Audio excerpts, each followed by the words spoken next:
இளைஞர் பெருமக்கள் தான் இல்லைன்னு சொல்லவல்ல, 18 வயசுல இருந்து என்கிட்ட இருக்காங்க, இல்லைன்னு சொல்லவல்ல.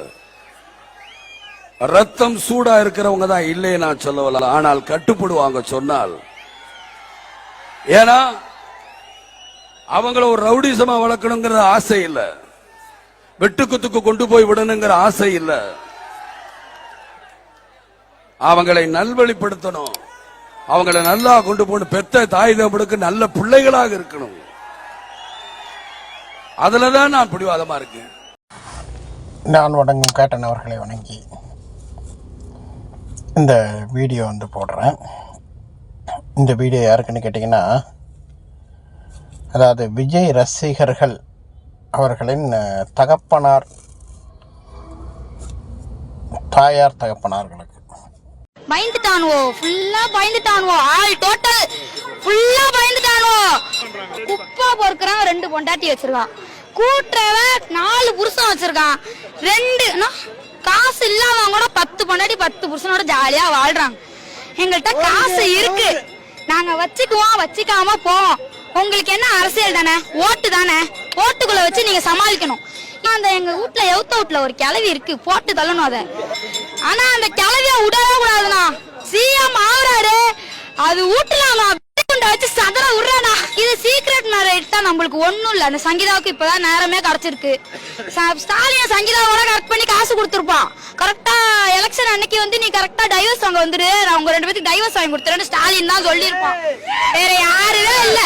இத்தனை வருஷம் 4 வருஷம் கிடைக்காத டைவர்ஸ் சங்கீதாவுக்கே கிடைக்காதது இன்னைக்குதான் கிடைச்சிருக்கோம். எலெக்ஷன் அன்னைக்குதான் நான் உன்கிட்ட டைவர்ஸ் வாங்கன்னு 2 பேரும் சொல்லி வச்சிருக்கேன்.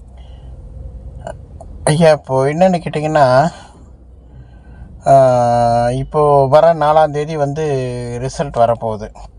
அதாவது முதல்ல என்னென்னு கேட்டிங்கன்னா, 10th 12th ரிசல்ட் வந்தால் தான் பேரண்ட்ஸுகளை வயிற்றில் நெருப்பு கட்டிகிட்டு இருக்கக்கூடிய சூழ்நிலை போய் இப்போது எலெக்ஷன் ரிசல்ட் வரப்போகுது.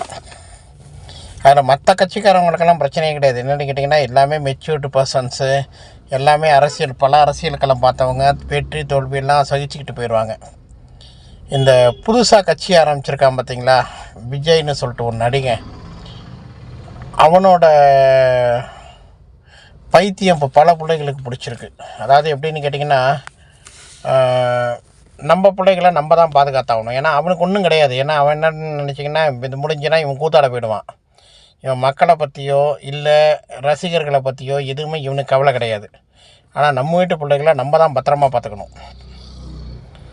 ஏன்னா பெரும் அழிவை நோக்கி நம்ம பிள்ளைகள் போயிட்டுருக்கு. என்னென்னு கேட்டிங்கன்னா, அரசியல்லாம் என்ன, நாட்டில் நடக்கக்கூடியது என்ன அப்படின்னு இப்போ உள்ள பிள்ளைகளுக்கு எதுவுமே தெரிய மாட்டேங்குது. இதுகளுக்கு என்னென்னு கேட்டிங்கன்னா, டெய்லி நியூஸை பார்க்கும்போது பதக்குது. சில விஷயங்களை பார்க்கும்போது ரொம்ப பதக்குது. என்னென்னு கேட்டிங்கன்னா, என் பேர பிள்ளை என்னை ஓட்டு போட சொல்லி வற்புறுத்துகிறான் அப்படின்னு தாத்தா பாட்டி, அப்பா அம்மா என் பிள்ளைங்க சோறு சாப்பிடல 4 நாளாக, விஜய்க்கு தான் ஓட்டு போட்டாகணும் அப்படின்னு சொல்லிட்டு ரொம்ப இது பண்ணுதுன்னு சொல்லிவிட்டு அவங்க ஒரு பக்கம் புலம்பலை. எவ்வளவோ கேட்குறோம், எவ்வளோ இடத்துல கேட்குறோம். இது மிக ஆபத்தான ஒரு விஷயம். ஏன்னு கேட்டிங்கன்னா, ஒரு தான் குடும்பத்தையே கட்டி காப்பாற்ற தெரியாதவன் நம்ம பிள்ளைகளோட உசுரை பறிச்சிடுவானோன்னு பயமாக இருக்குது. அதனால் என்னென்னு கேட்டிங்கன்னா, அனைத்து தாய் தந்தையருக்கு நான் என்ன சொல்கிறேன்னா, இந்த 10 நாள் உங்கள் பிள்ளைகளோட நிறையா செலவிட்டு அரசியல்னால் என்ன, அரசியல்வாதிகள் யார், அவங்க மக்களுக்கு என்னது நல்லது பண்ணாங்க அப்படின்னு சொல்லிட்டு ஒரு 5 பேர் உதாரணம் காட்டுங்க. யாரையும் காட்ட வேணாம். ஃபஸ்ட்டு காமராஜர் ஐயாவை காட்டுங்க, அதுக்கப்புறம் எம்ஜிஆர் ஐயாவை காட்டுங்க, அதுக்கப்புறம் கேப்டன் ஐயாவை காட்டுங்க, அதுக்கப்புறம் முத்துராமலிங்க தேவி ஐயாவை காட்டுங்க. புரியுதுங்களா? இவங்க 4 பேரையும் உதாரணம் காட்டினீங்கனாலே போதும். சரிங்களா? ஏன்னா கக்கன் ஐயெல்லாம் பற்றி சொன்னால் அவர்களுக்கு தெரியாது. இந்த 4 பேரோட வாழ்க்கை வரலாறு மட்டும் கரெக்டாக பிள்ளைகளுக்கு எடுத்து சொல்லுங்கள். அரசியல்வாதினா யார், இவங்க என்ன பண்ணாங்க, இவங்க ஏது பண்ணாங்க அப்படின்னு சொல்லிட்டு. நடிகர்களை உதாரணம் காட்டணுமா, 2 பேர் காட்டுங்க. புனித் ராஜ்குமாரை ஒரே ஒரு உதாரணம் காட்டுங்க போதும். அதுக்கப்புறம் அகரம் ஃபவுண்டேஷன் சூர்யா, இந்த 2 பேரை காட்டுங்க. ஏன்னு கேட்டிங்கன்னா, சூர்யாவும் என்னென்னு கேட்டிங்கன்னா, பசங்களை படிக்க வைக்கிறதுலேருந்து எல்லாம் பண்ணுறது சூர்யா, அவரை உதாரணமாக காட்டுங்க. அதுக்கு அடுத்தது புனித் ராஜ்குமார் உதாரணமாக காட்டுங்க. இந்த தற்கொலை பயல்கள்டேருந்து முதல்ல பிள்ளைகளை விளக்க பாருங்கள். ஏன்னா இவன் உண்மையிலே அழிவு மக்களுக்கு. அதாவது என்னென்னு கேட்டிங்கன்னா, பிள்ளைகளை வளர்த்து இத்தனை வயசு வரைக்கும் வளர்த்து பிள்ளைகளை பறி கொடுத்துடக்கூடாது. ஏன்னா இப்போ நம்ம என்ன சொல்கிறது, ஏன்னா இவ்வளோ கஷ்டப்பட்டு வளர்த்து பிள்ளைங்க நல்ல நிலைமைக்கு வரும்னு நம்ம எல்லாம் எதிர்பார்த்து கடைசியில் இப்போ வந்து மழை காலத்தில் எல்லாத்துலேயும் பயிர் நாற்று நட்டு களை பறித்து அது கடைசியில் பயிராக வர போகிற டயத்தில் அறுக்க போகிற டயத்தில் அது வந்து நமக்கு ஒரு சிக்கலாகி போச்சுன்னா எதுவுமே பண்ண முடியாது ஐயா. அதனால் நான் என்ன சொல்கிறேன்னு கேட்டிங்கன்னா, குறிப்பாக அந்த தற்கொலை வெற்றி கழகத்திலேருந்து உள்ள பேரண்ட்ஸுகள் வந்து ரொம்ப உஷாராக இருங்க. இந்த 10 நாள் குழந்தைகளை விட்டு எங்கேயும் போகாதுங்க. அந்த குழந்தைகள் கூட ஸ்பெண்ட் பண்ணி அரசியல்லாம் என்ன, இவங்கெல்லாம் யார் எப்படி அரசியல்லாம் எப்படி பண்ணணும், ஓட்டுன்னா என்ன ஏதுங்கிறத அந்த பிள்ளைகளுக்கு உட்காந்து புரிய வைங்க. புரிய வச்சு பிள்ளைகளை முதல்ல உங்கள் சைடு கொண்ட வழியை பாருங்கள். ஏன்னா இது என்னோட தாழ்மையான வேண்டுகோள். நான் இதை ஒரு எந்த கட்சிக்காரனாகவும் இல்லை யாராகவும் சொல்லலை, சரிங்களா? நாங்கள்லாம் கட்சிக்காரராக இருந்திருக்கோம். என்னென்னு கேட்டிங்கன்னா, நாங்கள் இப்போ இன்று வரை கட்சிக்காரனாக தான் இருக்கோம், புரியுதுங்களா? கேப்டனோட நாங்கள்லாம் பயணிச்சிருக்கோம். ஆனால் கேப்டன் என்ன தெரியுமா சொல்லுவார், முதல்ல படிப்பு, அதுக்கப்புறம் தான் எல்லாம் முடிச்சுட்டு பெற்றவங்களை போய் முதல்ல பாருங்கள், அதுக்கப்புறம் தான் அரசியலுக்கு வந்து நீங்கள் எது பண்ணணுமோ இதெல்லாம் நாங்கள் பார்த்துக்குறோம், நாட்டு விஷயத்தெல்லாம் நாங்கள் பார்த்துக்குறோம், நீங்கள் எதையும் பார்க்க வேண்டாம் அப்படின்னு சொல்லி மக்களை வந்து நல்வழிப்படுத்தக்கூடியவர் வந்து கேப்டன் ஐயா. அவரே பல டைம் சொல்லியிருக்காரு, பசங்களை அரசியலுக்கு கூப்பிடாதீங்க, சார்ந்த நடிப்பு துறையில் உள்ளவங்களே அரசியலுக்கு வரணும் போது ஒரே வார்த்தையாக என்ன சொன்னார்னு கேட்டிங்கன்னா, என்னை நம்பி வர வேண்டாம்ப்பா. ஏன்னு கேட்டால், நீ வந்தீன்னா உன்னை என்ன பண்ணுவான்னா, நீ விஜயகாந்த் ஆடணும் முத்திரையை குத்திருவான், உன்னோட பழப்ப பாருன்னு சொல்லி ஒருத்தரோட வாழ்வாதாரம் கெட்டு போகக்கூடாதுன்னு சொல்லிட்டு அந்த அளவுக்கு பண்ணவர் கேப்டன் ஐயா. அதே போல் இப்போ இருக்கிற நடிகர் இவன் விஜய் இருக்கான் பார்த்தீங்களா, அவனுக்கு மனசு அதே மாதிரி கிடையாது. அவன் ஒரு சைக்கோ மென்டாலிட்டி. அந்த கரூர் போகும்போது பார்த்தீங்கன்னா லைட்டை போட்டு ஆஃப் பண்ணுவான். அது அவனோட முகத்தை பார்த்தீங்கன்னு வச்சுங்களேன், இந்த என்ன சொல்கிறது, ஒரு கொலை வெறி அவன் முகத்துலேயே தெரியும். ஆனால் எதுக்கு இவ்வளோ பிள்ளைங்க அடிமையாகி போய் அவன்கிட்ட போய் அண்ணாங்குதுங்க அதுங்குதுங்க இதுங்குதுங்கன்னு எனக்கு ஒன்றுமே புரியல. ஏன்னா ஒரு மெஸ்மரைஸ் மாதிரி நம்ம பிள்ளைங்களோட வாழ்க்கையை வந்து அவன் வந்து அழிச்சிருவானோங்கிற ஒரு பயம் வருது இப்போல்லாம். பெற்றோர்கள் நீங்கள் தான் கவனமாக இருக்கணும். ஏன்னா அழிவு சக்தி வந்து எப்படி வேணாலும் வரும். அது இவன் ரூபத்தில் வந்திருக்கு இந்த 2026. ஏன்னா இவன் வந்து பிள்ளைகளை நல்வழியும் படுத்த மாட்டான், பிள்ளைகளுக்கு நல்வழியும் காட்ட மாட்டான், சமுதாயம் நல்லபடியாக போகணுன்னு எதிர்பார்க்க மாட்டான். எதுவுமே இவன்கிட்டே முதல்ல ஒழுக்கம் கிடையாது. நான் என்ன சொல்கிறேன், நீ ஒழுக்கமான ஆளாக இருந்ததுன்னா உன் பொண்டாட்டி பிள்ளையெல்லாம் சேர்த்து வச்சு நீ குடும்பம் பண்ணியிருக்கணும். நீ குடும்பம் பண்ணியா? அந்த குடும்பம் பண்ணலை. அப்படி இருக்கக்குள்ள பிள்ளையோட அருமையும் அவனுக்கு தெரியாது, பெற்றவங்களோட அருமையும் அவனுக்கு தெரியாது, வளர்ப்புனா என்னன்னு தெரியாது, எதுவுமே அவனுக்கு தெரியாது.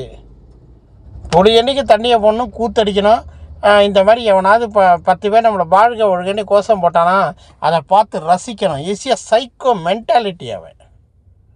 இஸ் நாட் எ மேன், ஈஸியாக சைக்கோ.